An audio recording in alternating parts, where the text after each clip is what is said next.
बुद्ध जन्मस्थल लुम्बिनीमा बनेका विभिन्न विहारहरूमध्ये अहिले लिन सन इन्टरनेसनल बुद्धिस्ट टेम्पलमा सिद्धार्थ बोधिसत्वको 50 फिट अग्लो मूर्ति राख्ने तयारी भइरहेको छ। यो मूर्ति नेपाली कलाकार राज कुमार शाक्यले 1.5 वर्ष लगाएर तयार गरेका हुन्। केही समयपछि यो मूर्ति उक्त मन्दिरमा स्थापना हुँदैछ, जुन थ्वज्या माझ्याबाट बनाइएको नेपालकै अहिलेसम्मको अग्लो मूर्ति हुनेछ। सिद्धार्थ बोधिसत्वको यस मूर्ति परम्परागत शैली थ्वज्या माझ्याबाट तयार गरेका हुन्।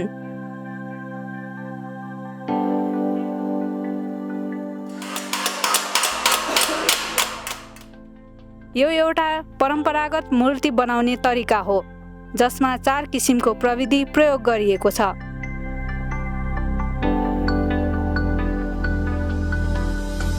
मूर्ति बनाउन एकजना कलाकारलाई यी प्रविधिबारे जानकारी हुनुपर्ने कुरा कलाकार शाक्य बताउनुहुन्छ। ड्रइङ बनाउनुपर्छ। सुरुमा चाहिँ कागजमा एउटा ड्रइङ बनाउने, अनि त्यो ड्रइङ बनाइसकेपछि त्यो कति साइजको मूर्ति बनाउने हो त्यसलाई स्केलमा मिल्ने हिसाबले है 10 भागमा, धेरै जसो चाहिँ 10 भागमा सजिलो हुन्छ, 10 गुणा सानो। हामीले चाहिँ अब जस्तै कि 50 फिटको मूर्ति बनाउनु छ भने 5 फिटको चाहिँ त्यो माटोको मूर्ति बनाएर त्यसमा चाहिँ फाइबरको मोल लिएर फाइबरको बनाएर चाहिँ त्यो मूर्तिभित्रको सबै हिसाब किताब गर्नुपर्ने हुन्छ। किनभने ठुल्ठुलो मूर्तिहरूमा चाहिँ भित्र फलामको आई बिमहरू राख्नुपर्ने, पिलरहरू, बिमहरू, त्यस्तो भित्रको चाहिँ स्ट्रक्चर बनाउनु पर्ने हुन्छ। त्यो भएको हुनाले चाहिँ यो सानो चाहिँ मोडेल बनाउनु जरुरी हुन्छ। अनि त्यसरी चाहिँ हामीले अब 5 फिटको यो सिराटो भुटोको लागि 50 फिटको मूर्ति बनाउनको लागि हामीले 5 फिटको चाहिँ माटोको मूर्ति बनायौँ है।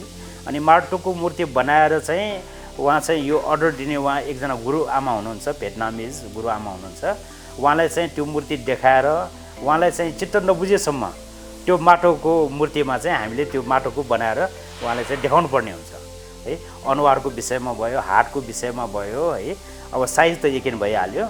त्यसमा चाहिँ अब तलको लोटस कमलको फुलको डिजाइनमा भयो, उहाँलाई चाहिँ चित्त बुझ्दो गरेर चाहिँ त्यो माटोमा खेलेर चाहिँ हामीले चाहिँ त्यो बनाएर उहाँलाई चित्त बुझाउनु पर्यो। पहिला चाहिँ थ्वज्या माझ्या भनेको चाहिँ धातुको पाटामा पुरा प्लेन पाटा, सारा पाटामा चाहिँ विभिन्न आकृति निकालेर काम गर्नुपर्ने भएको हुँदाखेरि यो चाहिँ यसमा यो काम गर्नुको लागि सबभन्दा पहिला कागजमा चित्र कोर्न सिक्नुपर्ने यो एकदम महत्त्वपूर्ण आवश्यक कुरा चाहिँ यो छ है।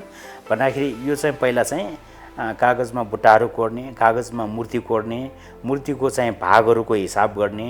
त्यो पहिला चाहिँ यो अङ्गुलीको हिसाब, टाल अङ्गुली 12 अङ्गुलीको एक टाल भनेर त्यो टालले 10 टालको एउटा मूर्ति उभिएको हिसाब हुन्छ। त्यस्तो चाहिँ सबै भागहरू बुझ्नुपर्ने। मूर्ति बनाउन यसको साइज अनुसार विभिन्न भाग छुटाउनु पर्ने हुन्छ। यो मूर्तिलाई 5 वटा भागमा छुट्याइएको छ, जसलाई तयार भएपछि एक आपसमा जोडिन्छ। यसरी मूर्ति तयार हुनका लागि विभिन्न तह पार गर्नुपर्ने कुरा कलाकार शाक्य बताउनुहुन्छ। सबभन्दा पहिला यो थ्वज्या माझ्यामा चित्र कोर्ने, यसमा चाहिँ यो चोज्या भनेर नेवारी भाषामा चोज्या भन्छ। चित्र कोर्ने चाहिँ एकदम महत्त्वपूर्ण छ यसमा है। यो चित्र कोर्ने त मैले 60 वर्षदेखि नै सिकेँ।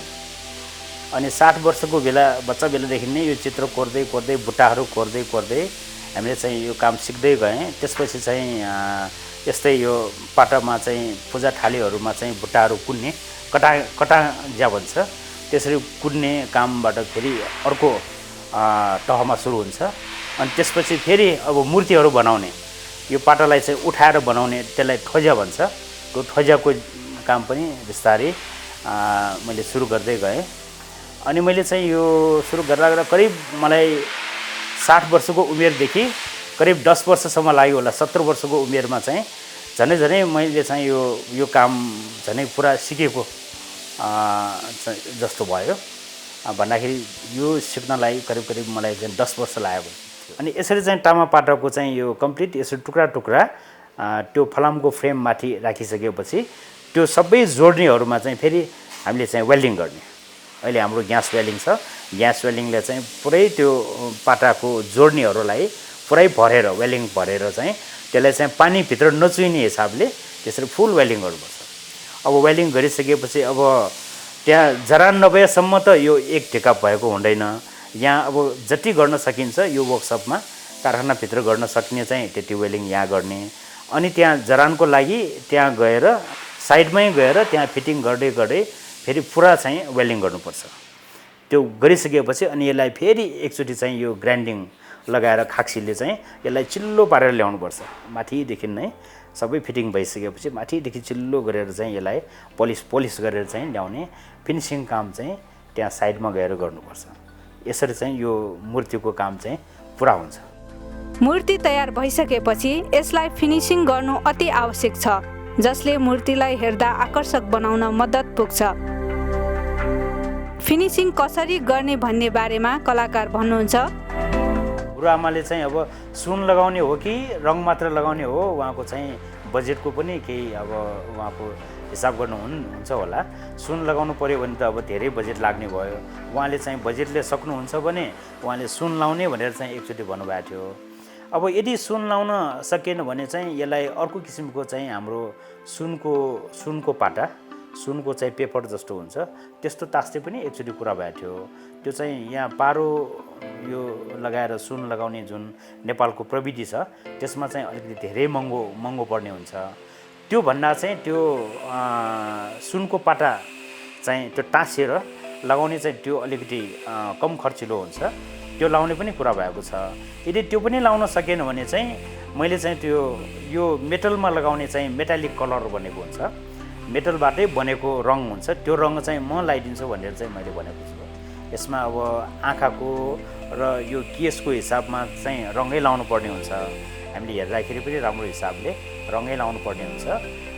त्यो सुन लाउन सकेन भने चाहिँ यसमा त्यो रङ चाहिँ लगाउनुपर्छ। अब प्रविधिहरूमा बिस्तारै अब विकास भएर गएकै छ हैन। त्यो अनुसार चाहिँ अब हाम्रो बाजेहरूको पालामा बुवाको पालामा चाहिँ यस्तो ठुलो मूर्ति बनाउनु पर्दाखेरि भित्र चाहिँ फलामको सट्टा काठको फ्रेम बनाउने चलन थियो। पहिला चाहिँ काठको फ्रेम बनाएर त्यसमा चाहिँ किला ठोक्ने चलन थियो। पहिला चाहिँ पाटोको जोइनमा त्यस्तो ठुलो मूर्तिलाई वेल्डिङ गर्ने टेक्नोलोजी थिएन। सानो चाहिँ वेल्डिङ गर्ने टेक्नोलोजी थियो पहिला चाहिँ यो घोलको आगोमा पोलेर चाहिँ त्यसरी वेल्डिङ गर्ने टेक्नोलोजी थियो। त्यो चाहिँ सानोमा मात्र सम्भव छ, ठुलोमा चाहिँ सम्भव छैन।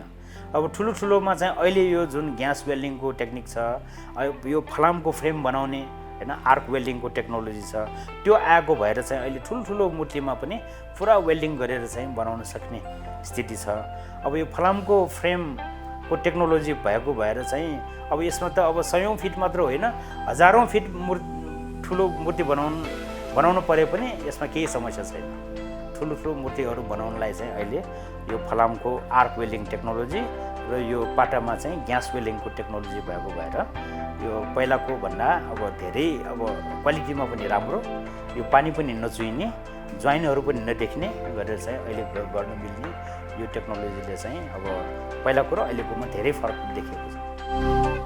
कलाकार शाक्यले आफ्नो पुर्खौली पेसा 7 वर्षको हुँदादेखि सुरु गरेको बताउनुहुन्छ। ललितपुरको थैना टोलमा उहाँको परिवार बाहेक अरू 7वटा परिवार यस पेसामा संलग्न छन्।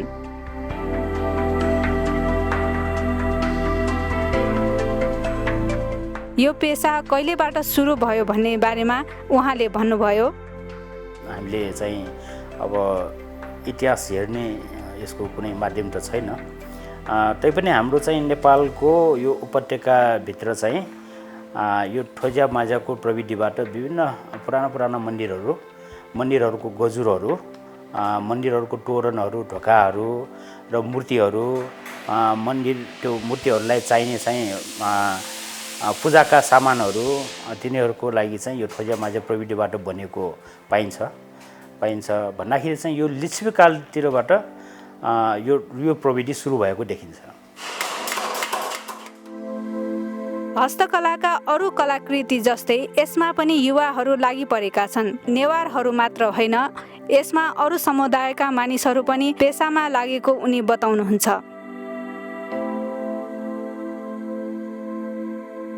अहिलेका युवाहरू यस पेसाप्रति कति रुचि राख्छन् भन्ने कुरामा कलाकार शाक्य बताउनुहुन्छ। यहाँ कामदारहरू जस्तै कि गाउँ गाउँबाट आउने कामदारहरू राखेको छु हैले। यसमा पनि धेरै जसो इन्ट्रेस्ट गरेर आउनेहरू चाहिँ यो विश्वकर्मा जातिहरू छ है, कामी जातिहरू छ है। उनीहरूले पनि यसलाई इन्ट्रेस्ट गरेर चाहिँ सुनार जातिहरू छ है, उनीहरू चाहिँ आएर इन्ट्रेस्ट गरेर चाहिँ यहाँ यसमा काम गरेको छ। अब त्यो पनि एक किसिमले राम्रै छ, किनभने उनीहरू चाहिँ गाउँमा पहिला चाहिँ यो भाँडाकुँडाहरू मात्र बनाउने, उनीहरूको चाहिँ यो आर्टमा चाहिँ त्यति नलागेको, तर कामको तरिका प्रविधि चाहिँ एउटै हो। उनीहरूलाई सिक्नलाई चाहिँ त्यति गाह्रो भएन, उनीहरू चाहिँ अब आउँदैछ है। तर अब त्यो आए पनि चाहिँ अब मैले चाहिँ के भन्न चाहन्छु भने सकेसम्म हामीले चाहिँ हाम्रो पुर्खादेखि गरी आएको यो पाटनकै ललितपुरकै बासिन्दाहरूले पनि यो कामलाई चाहिँ सकेसम्म नछोडेको राम्रो हुन्छ। यसलाई कसरी विकास गर्ने हैन, तर यसलाई चाहिँ सहयोगी रूपमा अरू ठहरको अरू जातिको अरू वर्गहरू आए पनि राम्रै हो, तर यसलाई चाहिँ अझ राम्रो गर्नको लागि चाहिँ आर्टको हिसाबमा विकास गर्नुको लागि चाहिँ अब हामी नै लाग्नुपर्ने देखिन्छ। खास त अब यो ठैना र उता नागबालमा थियो, पहिला नागबाल इखाछे टोलमा थियो यो ठ्वज्या माझ्याको चाहिँ मूर्ति बनाउने यो कलाकृतिको काम गर्ने है। यो ठ्वज्या माझ्या त हुन त ताम्राकारहरूले पनि गर्छन्, उनीहरूले पनि यो सजिलो किसिमको मूर्ति चाहिँ बनाउँदैन, त्यो मन्दिरको विभिन्न चलरहरू बुट्टाहरू गजुरहरू चाहिँ बनाउने अरू ताम्राकारहरू पनि छन्। तर यो मूर्ति बनाउनेहरूमा चाहिँ हाम्रो ठैना टोलको हाम्रो परिवार मात्रै थियो पहिला, अनि अर्को चाहिँ उता नागबालको तल एकाछे टोलमा चाहिँ थियो। पहिला चाहिँ मेरो बाजेको टाइममा समयमा चाहिँ